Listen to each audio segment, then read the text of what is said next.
FIU is a wonderful work in our life. And we have this opportunity. Please help Stacy and I to speak clearly. I pray that you will use this to bless these moms, and that if anyone here is struggling, that they will find hope, they will find encouragement, and they will get love and support. And we ask this in your name. Amen.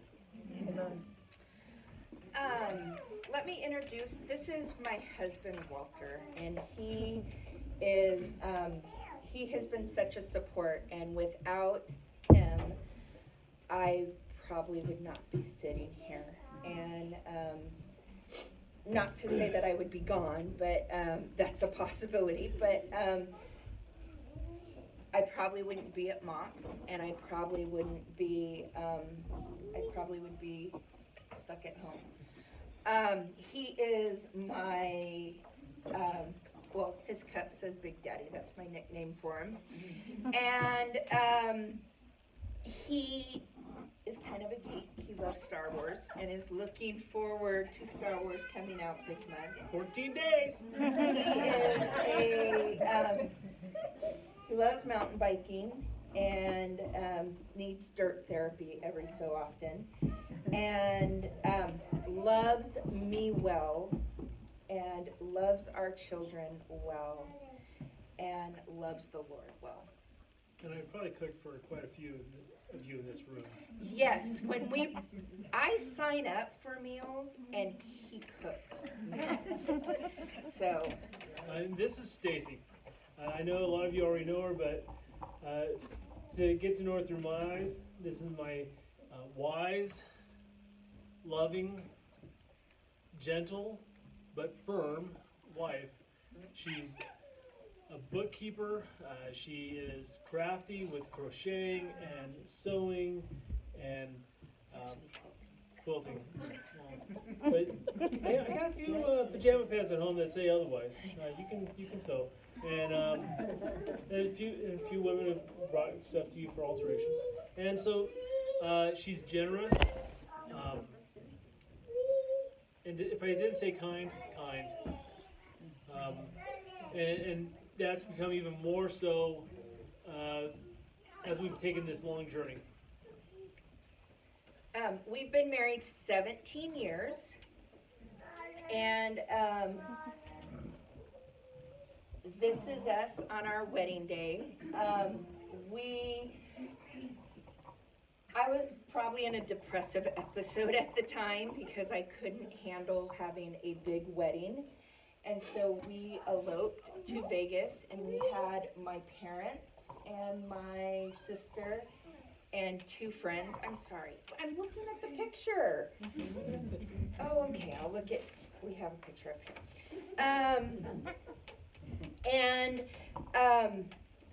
Sorry, I'm new to this, I'm not used to this. We eloped. And because we just wanted to be married, and we were 28 and 29 at the time. I was teaching at Farmersville, California in the Central Valley, and she was my biggest cheerleader for my losing basketball team. We never won a single game, but we tried. They tried. We have two children, Benjamin, who's 15, and Rebecca, who is 12.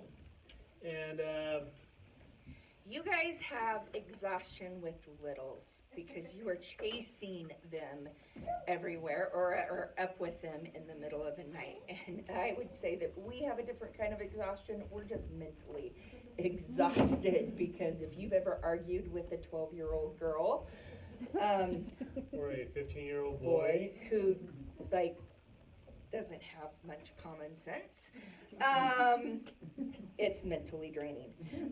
There's hope for him yet. It just takes till he's another 10 years till he's 25. We've been assured 25 his brain comes back, and we're praying until then. During our marriage, we've had 2 miscarriages, and the last one was incredibly scary. Stacey barely remembers it, but that's probably because she was on good drugs. But the doctor came out and said, we have to perform this procedure. She's hemorrhaging, and if we don't stop this, we're going to loser. And I can just remember being frightened. And, but obviously we made it through that. And it also, there's a whole family there. And, sorry, I forgot I added in some slides. And then we have a menagerie. This is real life, sorry about that.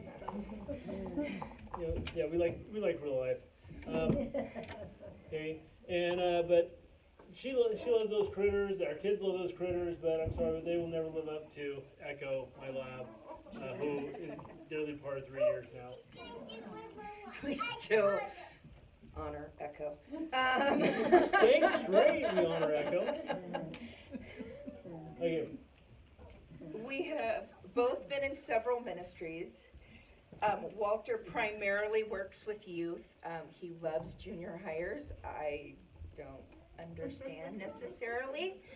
I support him at home.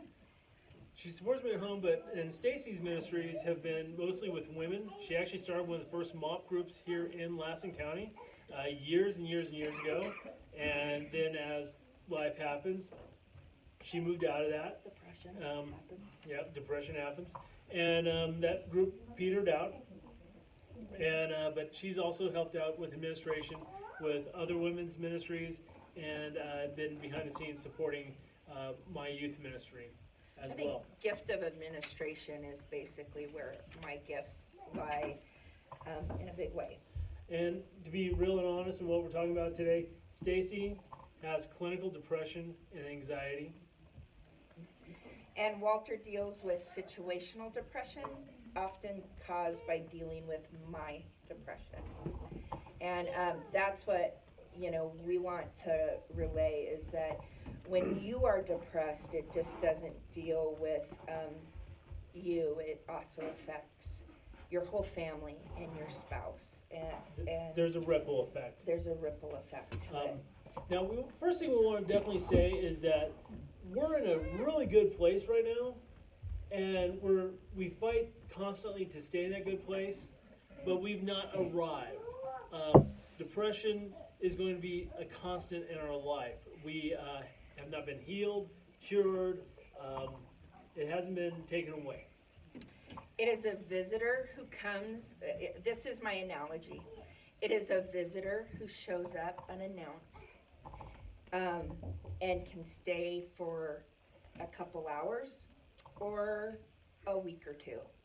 And thankfully, my visit, I've had it stay for months, to be honest. Years. The last time, it's been like a 5-year battle, the last episode. But it is getting shorter. My episodes are getting shorter. And so that is how we look at it, that it's a visitor. And so if you are caught up in the cycle of depression, know that it can be a visitor and that it doesn't have to stay, and that there are ways to fight it. There are ways to help to get that visitor out of your house. and we're going to talk about that. Later, but anyway. And so we want to kind of define depression. So depression is a type of mental illness. And it's thankfully in our culture and in churches especially, it's become more acceptable to talk about it. It used to be you didn't talk about this. You kept it quiet and kept it under the rug. But depression is a type of mental illness where people feel sad, empty, or irritated for long periods of time, often more than 2 weeks, and it can be actually bigger than that. Symptoms that people with depression experience include, and I believe I should have them up here on the board. These are statistics. I'm sorry, I don't have the statistics here, but let's go over this real quick. Think about that. Major cause of disability. People who are on disability, one of the leading causes is depression. It affects 19.4 million American adults. So we're not even including the kids, even though the first statistic includes kids. 2 out of 3 people are receiving treatment of some kind. It's about 61%, so a little under that. an average age of onset is 32 years, and I wanted to include that statistic because we discovered this ourselves. This is really about the time that it really started hitting home for us. And what we were once told is that a lot of the coping mechanisms that we develop as teens and young adults peter out, cease to work in our 30s. And so we have to learn new mechanisms. So here's the symptoms people have. I know Stacy wants to share some of these, but feeling or appearing low or empty, irritable most of the day, every day, having less interest in everyday activities. So the things you once loved. Like, I will tell you, I used to love to sew, quilt. And that is something that just has kind of came back as a joy that I have kind of picked up when I have time. Sleep. I went through times where I could not sleep. I would be up pacing the house at night, and then I would crash at 3 or 4 in the morning, and then try to get up and get my kids ready for school, or try to teach I wouldn't have to get ready to get my kids ready for school because we homeschool, but try to teach my kids, and so anyway. Yeah, there's changes in activity, feeling restless inside or feeling sluggish. Obviously, with that sleep issue, there's feeling tired or low energy. And this next point here is huge. Feeling of worthlessness, guilt, shame, and condemnation or self-condemnation. And this is where I want you to know that this is where the spiritual battle of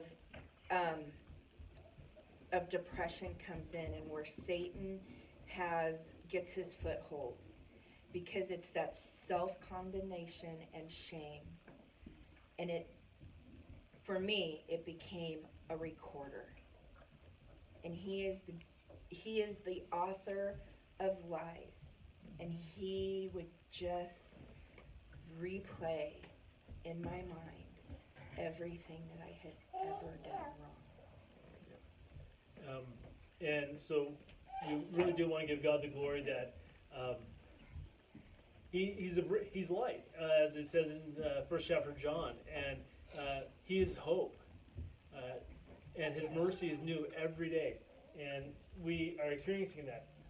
Last couple of things is that because of being tired and other things, you have difficulty thinking, concentrating, or making decisions. And then finally, people with depression have thoughts of suicide and death. I had my tree picked out, and I knew where I was going to drive off. We live up in Lake Forest, and I knew where I was going to drive off one day without the kids or Walter in the car. Okay, on that note, let's get even worse. Depression journey. So this is kind of... This is mostly Stacy out with me a few anecdotes. So this is my depression journey, and we're all unique. But I can now, I was talking to my mom yesterday, and now we can see that I had signs of depression when I was in high school and college. My mom remembers me, I think it was my 3rd year of college. In my Christmas break, I packed my bags without telling anybody and came home and quit college, and didn't tell her until it was like the few days before I was supposed to go back, and said, I'm not going back. And my parents are not believers, and let me tell you, there was a huge blow up about that. And looking back, I was depressed. I hated college, and I was lonely and depressed. But I had some bad episodes in my 20s, but I didn't know really what it was. And then really, my depression really surfaced after my second miscarriage. And at the time, we were calling it postpartum depression, but now we know that it was really clinical depression. Let me tell you, shame and self-condemnation, those two things, and thinking that I was weak spiritually kept me from asking for help. And depression isolates you. You think you are the only one dealing with it. You can be in a room full of people and still think it's only me. No one understands, and I'm scared to tell anyone. And it was when it was after an accident with an incident. Not an accident. We didn't have an accident. With road rage, where I got so mad. Like, I was driving like a mad woman. Probably should have gotten a ticket. I remember it was we were coming back from dropping off our kids. It was one of those times where Becca wasn't there yet. Ben, we dropped off Ben, and she said, "Hey, I'll drive. You can sleep." And so I'm asleep in the car, and I wake to this insane woman saying things I've never heard her say. And I think we're going through Merced in the Central Valley, and she pulls off, and we hit a parking lot, and she turns to me and looks at me and says, "I need help." And we talked a little bit. We prayed. I think we got a milkshake from In-N-Out. Wow, you know more about this than I do. Yeah, I really, yeah. And God is good. Let me tell you, God is so I drove home the rest of the way, by the way. good. God is so good, because a lot of this stuff, He has erased my memory of a lot of the bad stuff, and I'm thankful. But anyway, so I was on a mild antidepressant with my pregnancy with Rebecca. So there are options out there if you are pregnant. Talk to your doctor. But and I can't imagine how dark my pregnancy would have been if I hadn't have been on something. Because when I found out that I was having a girl, I went into a deeper depression, because I had been sexually abused as a child, about 2 or 3, and I did not want a little girl at all, because I did not want her to go through what I had went through. And so this whole time while I was pregnant with Rebecca, I didn't want her. I didn't want to have her have what happened to me. And I remember when I had her, and I was in the hospital, and I remember I had, like, her and Ben looked so much alike when I had C-section, so I had really good drugs. And I remember her and Ben looking so much alike. And so I made my mom bring something pink to put her in.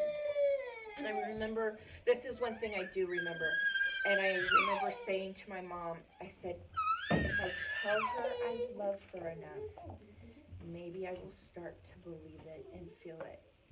And now I will tell you that I love my daughter dearly, and she is becoming, even at 12, and when she drives me crazy, I love her dearly, and she's becoming such a good friend. But when I talked to my mom yesterday about my talk today, she said she wonders if my depression is why I never decorated Rebecca's nursery. She had to come and decorate it after Rebecca was born. And that it was just one more thing. When you are depressed, you survive. And, and then 5 years ago, we had an incident that broke me. And I was already on the way to a breakdown, but it was a combination of a bunch of hurts and unchecked medicine that sent me over the edge. And I became suicidal, again, where we talked about the tree and the place driving over the hill. And I could remember asking Walter if I could be committed, that if he could find me a place to go. Because I was hoping that by being committed, that they would give me enough medicine that I could numb everything that I was feeling. during that time, I was trying to be supportive, and I got FMLA, so I could take time off work. So there was times I left work to go home and be with her. There was times I called in and said, I just can't come in today. I have to be here to support my wife. Probably looking back, maybe I was a bit of an enabler, but there was days where I just cuddled her in bed and let her sob. And I told her I love her and the kids love her and it's okay. And the lies that person, that Satan had used to lie to her and to hurt her, they're just lies, not truth. And when she has to be committed, I actually called the Employee Assistance Program and said, I work for the state of California, I know it's probably covered, I have no idea where to take her, and they helped me find places. And when I was about ready to tell her, okay, well, pack your bags and we'll go, this is what you really want, and we would talk it out, and she's like, maybe I don't want that. And I was okay, and I think we went through this a couple different times, and it's okay. I wanted my wife to get help, and I didn't know what to do, but if there was something she wanted to try, I wanted to allow her that freedom. And I think there was a few times that I wish that he would have maybe made the choice for me, but I know that he couldn't have made the choice for me. There's woulda, couldas, and and depression, mental illness, addiction and alcoholism. You can't get help unless you admit there's a problem and you want to get help. And so if some people say, well, there's interventions, but if I go in and do something for her, the only way I would do something is I would ask her point blank, are you a danger to yourself or to our children? And she says, no, there's no way. I wouldn't do anything to harm our children. And we knew that. So really, at the time, my depression grew, and here's those words again, because of isolation, self-condemnation, and shame. And but my healing started. Get this. So we've gone through all the bad stuff, guys, and I'm sorry it was dark. But we have to be honest about but it. we wanted to be honest because. But here is where the hope comes. I had a friend who knew my story and invited me to this class that she was going to go to, and it was a counseling class in Carson City. And she goes, me and this other person are going, and I didn't know this other person at all. And so for 1 year, we drove back and forth once a week to Carson City to go to this class. And really it was a self-examination class that rooted out a whole lot of junk in my life. And so for 3 years, we have been driving to Carson City, 1 for the class and 2 years for counseling. And now we go, first we went every 2 weeks, and now we go once a month. About once a month. About once a month. We're not going to go this month, but now we go for checkups. Now we go and say, Tammy, can you believe it? I had this success this week, or I'm doing this. Can you believe I'm living and doing this? And actually, and where I'm at is I'm actually now, I had to hold it together for those first 3 years for her, and hold it together for her and not kill someone. And if you know my story, you know who. And so now I'm getting to rip open the can and deal with the stuff that I stuffed inside the can, and it sucks. And for your husbands, if you're dealing with depression, I gotta kind of maybe run on this rabbit here a little bit. Oh, don't. Okay. You go on rabbit trails 4 or 5 times during our practices. I love you though. But okay, your husbands may not know what to do. They're at a complete loss. There's days I came home and I hadn't done anything, and yet the way she treated me, it was like I was the most evil, vile, horrible, terrible person in the world. And I'm like, where did that come from? And then we'd have a fight, And then later she's like, she's having a bad Probably day. wouldn't remember it. I'm sorry. Yeah, she don't remember now. But she come back to me and is like, there was those times where she wouldn't remember that we even had a fight, and everything's hunky dory. And then there's other times she come back and say, I'm having a bad day. I'm sorry. You totally didn't deserve that. I don't know where that came from. And now we know where that comes from. And now we cut that off at the pass ahead of time. But you need to talk about that one conversation you had driving over.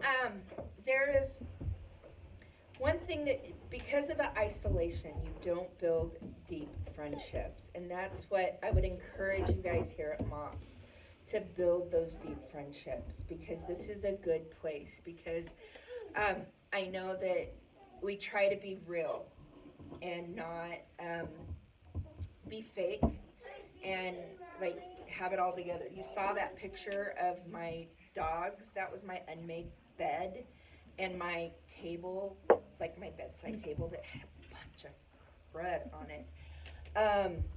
Like, that's real life. And that, you need to be real. And I remember a conversation that I had with a friend going over to Carson City. And our assignment was to kind of, I don't even really remember, it was kind of like our testimony or like where we're at.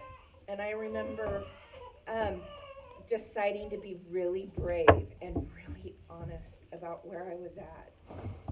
And it was ugly, because it shared that I felt pretty worthless. And I felt like I wasn't any good to my family, and that my family didn't need me, my husband didn't need me, and really, what am I here for? And that really probably they would all be better if if I wasn't in their life. And this person opened up and shared her story with me.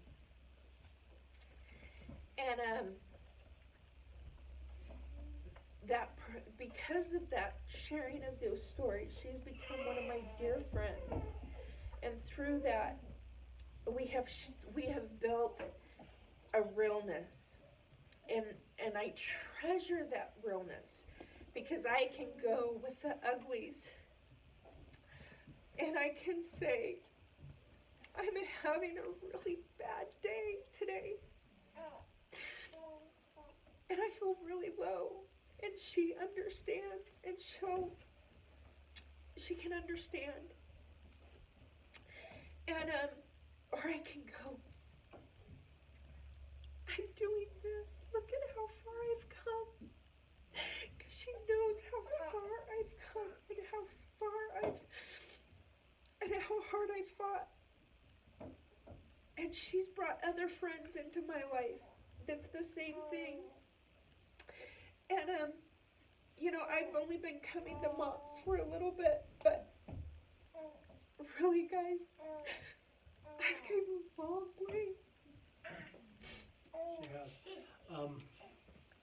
So that's all to say, God has done a marvelous, we would even say miraculous work in our life. One of the things we do as a couple to bond ourselves is we do a devotional at night with each other. And it just happened about a week ago, this quote came up in 5-word prayers by Lisa Whittle.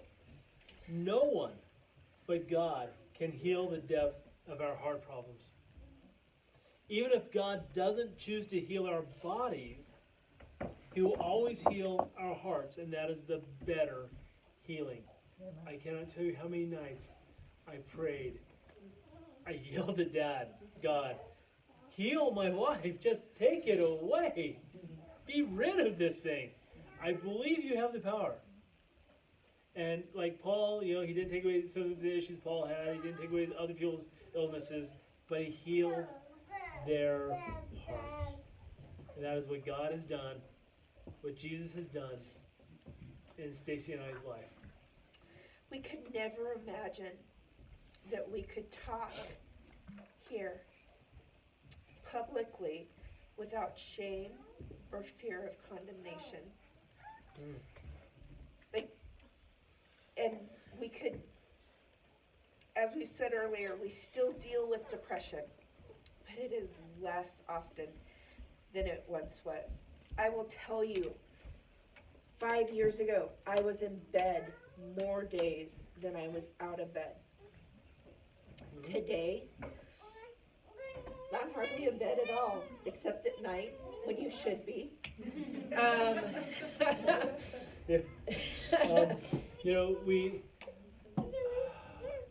I still remember the night that her and I were talking after a lot of these hurts had happened, and I was still struggling to stay in ministry, and we had a deep, long conversation, and I just felt the peace of God, and I went in and resigned, and I literally thought I was never going to be in youth ministry again. What was it? A year and a half ago, I went with Scott, went with my counselor to youth training, and I remember this old guy. His name's Les Christie. He's like 70 something, and he does youth ministry, and he's written like all the books. And I was at this conference with him, and I was sitting over on the side.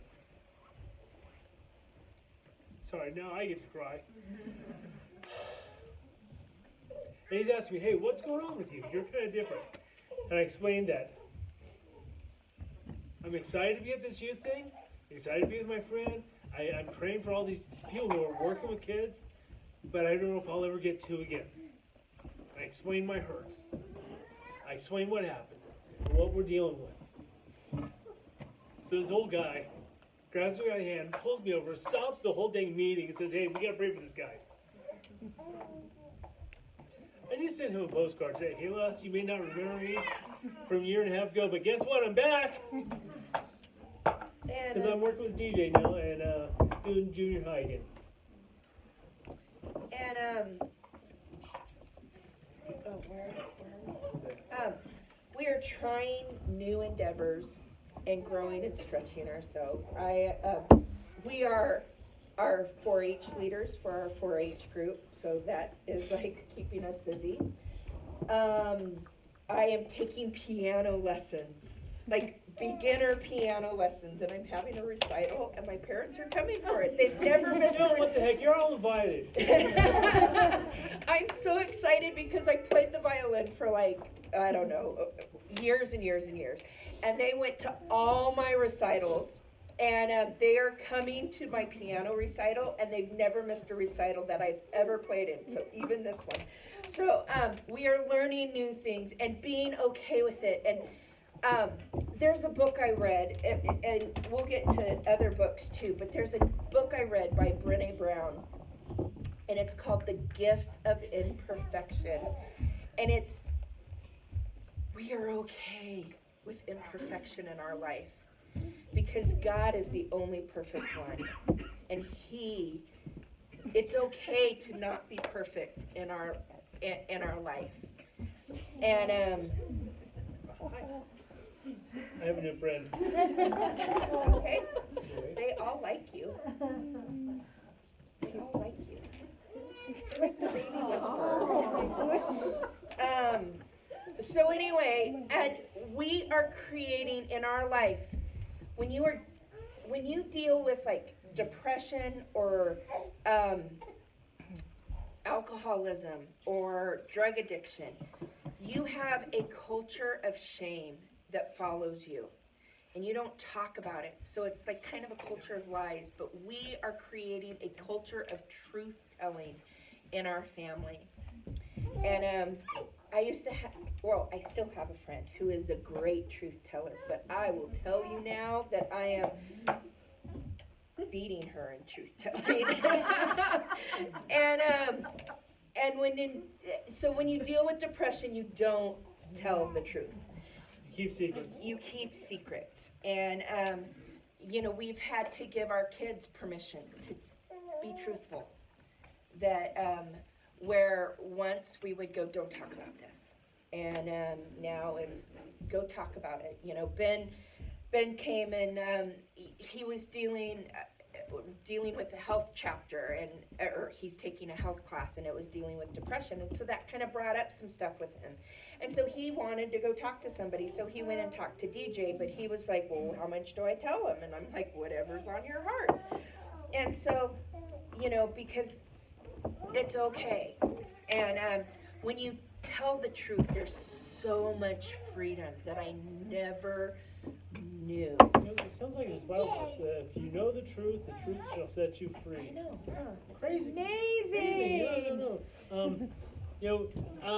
So kind of we want to start wrapping up, and we're going to talk about some of the things that have helped for us and worked for us, and good counseling. Okay. And a good, do we have a good church in here? Yeah, we do. Yeah. We don't want to miss that. Yeah, good counseling. And so if you tried counseling and it didn't work for you, guess what? We've tried counseling and it didn't work for us. Don't stop. Find someone else. You have to find someone you click with who's willing to tell you the truth. It's a relationship. It's an interpersonal relationship there. So you need a little bit of chance and allow for some miscommunication issues. But Don't just try once. But yeah, you need to try. So try again, please. There's places here in town. There's the Aurora Network. There's Dr. Snell. There's a few others. Pastor Judy. Who knows? Maybe someday me and Stacy, but I don't know if we're there yet. And find a good doctor that can work with you. I am a proponent of medication because medication worked for me. And when you have littles in your house, little ones, they are affected by it. There was something that I read once that children are as affected by depression as they are by drug abuse and alcoholism. That like it causes the same type of issues if your depression goes unchecked. Talk about a wake-up call. And so fight for, like, do what you need to do to get well. When we started counseling, when she started counseling with our current counselor, she actually went in and said, hey, so who's the psychiatrist you work with? Because like we gotta maybe get my medications adjusted. And she told Stacy to go back to my family doctor because my family doctor knows me the best, and try to work with that. That would be the best relationship to build off of. It's psychiatrists, right? It's a psychiatrist. Psychiatrist. Okay, I always get those two mixed up. Psychiatrists are good and have their place, but if you're dealing, you know, your doctor is okay. And And try different medications. Cymbalta is our preferred one. We talk about life before Cymbalta and life after Cymbalta. And there was a period in there where we were on Cymbalta and they changed it to something, and we begged to go back. and there's others. And there's find what works for you. pros and cons, but the pros totally outweigh. And if the medication isn't right, try something else. I know. So anyway, find a safe support network. And Walter wants to hit on this one. I'm going to try not to name names or anything like this, but you have to find a safe support network. It has to be safe. Keep the circle small. Some friends, some family that you can be real with, completely real. They love you, warts, scars, and everything. That means your family, maybe some family, some friends, a church, but not all churches, and this is hard to say, not all churches are safe support networks. We're at one, it's now defunct. We were here for a brief period of time where it was, they were telling us, well, pray more, believe more, have more faith. I'm like, no more, okay? Because if they knew Stacy, she was reading the Bible, she was praying, she was doing her Bible study, she was doing her stuff. She couldn't do more. And there was another church where it was legalism, spiritual abuse, and a to-do list. Well, you have to do this, this, this, and this. But we want to also say, so find a good church. Find a good church. But risk being vulnerable. Because if I, in that car ride, wouldn't have risked being vulnerable and sharing where I was, and that person wouldn't have risked sharing her story, that beautiful friendship wouldn't have been born. So risk being vulnerable. And we are readers in our family, so we have Start with the Bible. we start with the Bible. And I know this is going long, sorry. So for me, I had to start simple with my Bible time, because when you're depressed, like, you can hardly think. I could hardly think. I'm sorry if I'm using you, that I'm not projecting that on you. I'm just generalizing. Thank you. Generalizing. I could not think, but I knew I needed to get in the Word. So there's some resources. There's like write the word resources, that like maybe 3 Bible verses that you write out each day. On a theme. Holy cow, that revolutionized my life, because it told me what to write. It gave me something to do, and it wasn't like 5 hours, 3 pages of stuff to do. I could do it in like a small time frame, and it helped me keep my focus. Yep. Along with that, we like Bible studies and books. We like Wiersbe. That's our preferred theologian. We just read this book, 5 Word Prayers. It's a great short devotional. I would highly recommend it, by Lisa Little. Then there were some books that really helped Stacy and I. So I'll say it, and she'll probably talk about it. But one of the main books she started with, probably not the most important book in her journey, but How People Grow by Dr. Townsend and Dr. Cloud, and really anything by them. They're the boundaries guys. And they're hard to get through. I listened to Boundaries, and that was a great way to get it in. On Audible. The book Search for Significance By McGee. I took almost a year to read that. Revolutionized how I thought about my position with God. Because it told me that I was significant to Him. And so with that, knowing who I was in Christ gave me courage to start living my life freely. Last couple things, time. Give yourself time. If you are struggling with depression, it's going to take some time to get through it. And like we said, a 5-year journey, but for Stacey it's been many years longer than that. You will not be instantaneously healed. Okay? And it's okay. You just have to accept that. And give yourself grace. And in the middle, you can't often see grace. You can't do that, but give yourself grace. And if you see somebody going through depression, give them grace. You are valuable and you are loved. And we wouldn't condemn a person for having cancer or heart disease or anything that you can see.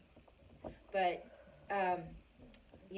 brain diseases are kind of... Mental illnesses we kind of see as shameful, but they're not. And don't let anyone else condemn you for your mental illness. And, I had an uncle who going back to, you do the basics when you are depressed. And it was in the heat of my depression. It was Christmas, and he sent gifts to my kids. And very grateful for that. And I guess he sent like a return postcard that he wanted to know, like it was self-addressed, stamped, and everything. And I missed it. And it was probably lost in the wrapping. And I didn't get it back to him. And I got a long, nasty letter in January. Telling me that he was no longer sending any gifts to my kids, that he would give a donation, and that how could I be so lazy to not even return a self-addressed stamp and card, and kind of all this condemnation.